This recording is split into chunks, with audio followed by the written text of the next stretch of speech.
చెక్కలు తయారు చేయాలంటే చాలా వరకు లేడీస్ కష్టంగా ఫీల్ అవుతుంటారండి. ఎందుకంటే ఇవి చెక్కలన్నీ ఒత్తుకోవడం చాలా కష్టము. చెక్కలు కూడా ఒకటి తినాలనుకొని 10 తినేస్తుంటారు, అంత రుచికరంగా ఉంటాయి. సో చాలా చెక్కలు ప్రిపేర్ చేయాలంటే అన్ని చెక్కల్ని మనం ఒత్తుకునే లోపల చెయ్యి నొప్పి పెడుతుందండి. అందుకని చాలా వరకు చెక్కలు చేయాలంటే లేడీస్ అందరూ కూడా భయపడుతుంటారు.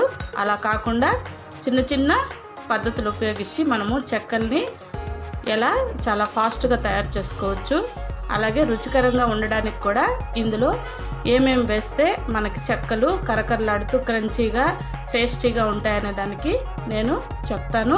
ఒకసారి ఈ చెక్కల్ని, రుచికరమైన చెక్కల్ని ఎలా తయారు చేసుకోవాలో ఒకసారి చూసేద్దామండి.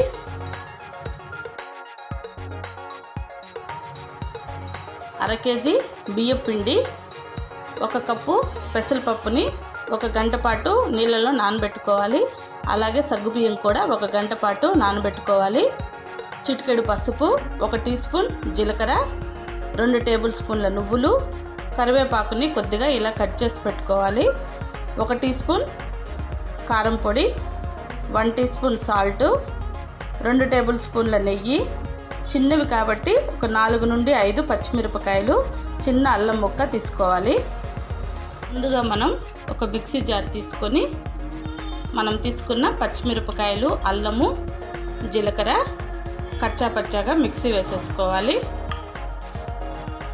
తర్వాత ఈ నెయ్యిని వేడి చేసుకుందాము. తీసుకున్న అర కేజీ బియ్యం పిండిలో ముందుగా 1 కప్పు నానబెట్టిన పెసలు, తర్వాత సగ్గుబియ్యము, తర్వాత నువ్వులు, తర్వాత కారం పొడి, చిటికెడు పసుపు, రుచికి సరిపడా సాల్ట్, కరివేపాకు, కచ్చా పచ్చాగా మిక్సీ వేసేసుకున్న పచ్చిమిరపకాయలు, జీలకర్ర, అల్లం పేస్ట్ కూడా ఇందులో వేసేసుకోవాలి. ఇప్పుడు ఇదంతా మిక్స్ చేసేసుకోవాలి. ఇదంతా బాగా మిక్స్ చేసుకున్న తర్వాత మనము బాగా కాంచుకున్న నెయ్యిని కూడా ఇందులో వేసేసుకున్నాము. వేడిగా ఉంటుంది కాబట్టి ఒకసారి స్పూన్తో కలిపేసుకుందాం. ఫస్ట్ వేడి నెయ్యి వేయడం వల్ల ఉండలు కట్టినట్టు ఉంటుందండి, అందువల్ల చేత్తో బాగా మిక్స్ చేసేసుకోవాలి. ఈ లోపల స్టవ్ మీద కొన్ని నీళ్లు వేడి చేసుకుందామండి. వేడి నీళ్లు కలిపితే ఈ చెక్కలు చాలా బాగా వస్తాయి. ఇదంతా బాగా మిక్స్ చేసుకున్న తర్వాత గోరువెచ్చని నీళ్ళతో మళ్ళీ పిండిని మనము ముద్దలాగా కలిపేసుకుందాము.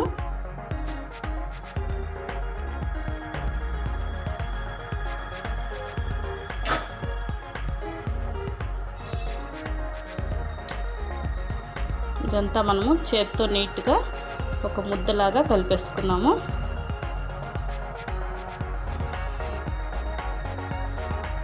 కొద్దిగా వాటర్ మిక్స్ చేసుకుంటూ మనము ఈ పిండినంతా ఒక చపాతీ పిండి ముద్దలాగా కలుపుకోవాలి.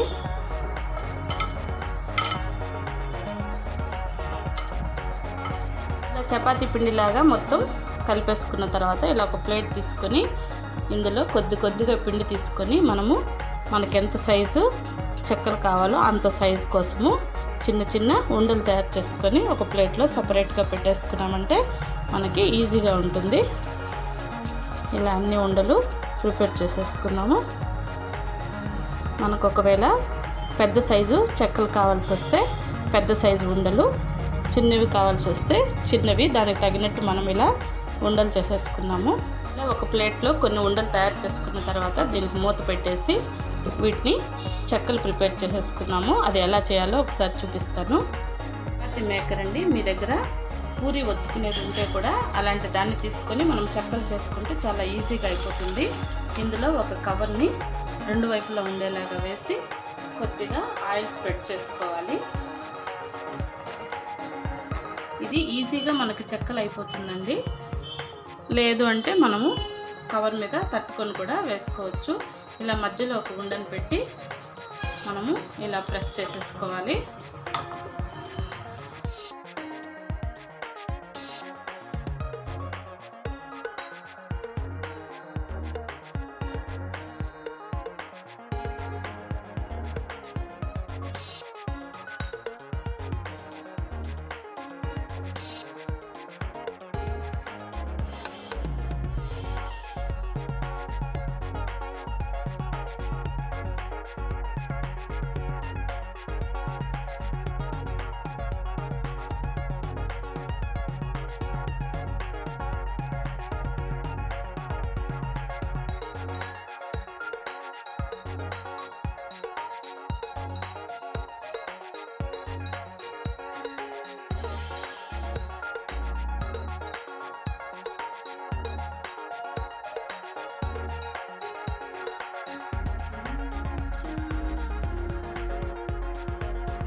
ఈ పప్పు చెక్కలు చేసుకోవడం చాలా కష్టమండి. ఇవన్నీ ఒత్తుకునే లోపల చెయ్యి నొప్పి పెడుతుంది, అంతేకాకుండా చాలా టైం పడుతుంది.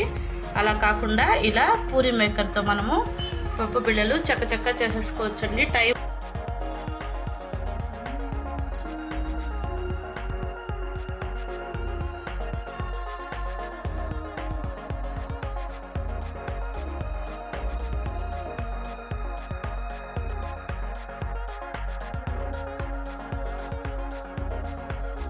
క్లాత్ మీద పరవడం వల్ల చాలా ఈజీగా వస్తున్నాయండి ఇవన్నీ.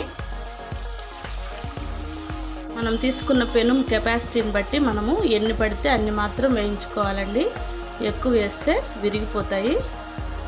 వైపు కాలిన తర్వాత రెండో వైపు టర్న్ చేసుకున్నాము. లైట్ గోల్డెన్ కలర్ రాగానే మనము ఈ పబ్బిళ్ళన్నీ ప్లేట్లోకి తీసేసుకోవాలండి. లేదంటే మరి ఎర్రగా వేయించుకున్న వరకు మనము ఈ పబ్బిళ్ళని ఆయిల్లో పెట్టామంటే బయట తీసిన తర్వాత మాడిపోతాయి. సో ఇలా తీసేసుకుంటే సరిపోతుందండి. సో ఇవన్నీ మనము ప్లేట్లోకి తీసేసుకున్నాము. ఇవన్నీ కూడా మనము ప్లేట్లోకి తీసేసుకున్నాము. ఇలాగే అన్ని పబ్బిళ్ళని కాల్ చేసుకున్నాము. ఇలా అన్ని చెక్కలు ప్రిపేర్ చేసేసుకోవాలి. హాఫ్ కేజీకి మనకి దాదాపు 60 చెక్కలు వచ్చినాయండి. చేయడం కూడా పూరి మేకర్తో చేయడం వల్ల చాలా ఈజీగా చేసేసుకున్నాము. ఇలా మూత టైట్గా ఉన్న డబ్బాలో మనం స్టోర్ చేసి పెట్టుకుంటే కూడా మనకి 20 రోజుల వరకు కూడా ఫ్రెష్గా ఉంటాయండి. అలాగే చెక్కలు మెత్తబడకుండా ఉంటాయి.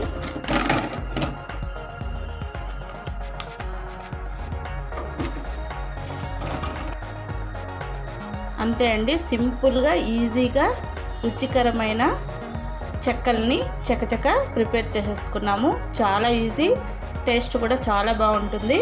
రాబోయే సంక్రాంతికి మీరు తప్పకుండా ఈ రెసిపీ ట్రై చేసి చూడండి. చాలా ఎంజాయ్ చేస్తారండి. మీరు మీ రిలేటివ్స్ అందరూ కూడా ఈ చెక్కల్ని చేసుకొని ప్రిపేర్ చేసుకొని మంచిగా తిని ఎంజాయ్ చేయండి. ఓకే, మరో మంచి రెసిపీతో మళ్ళీ కలుద్దాం. మా రెసిపీ మీకు నచ్చిందని అనుకుంటున్నాను. నచ్చితే ఒక లైక్ ఇవ్వండి.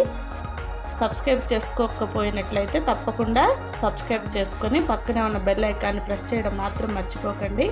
అలా ప్రెస్ చేయడం వల్ల నేను ఏం వంటలు చేసినా వెంటనే మీకు నోటిఫికేషన్ ద్వారా అందుతాయి. అవి మీరు చూసి చక్కగా చేసి ఎంజాయ్ చేయించండి తిని. ఓకే, మరో మంచి రెసిపీతో మళ్ళీ కలుద్దాం. బాయ్.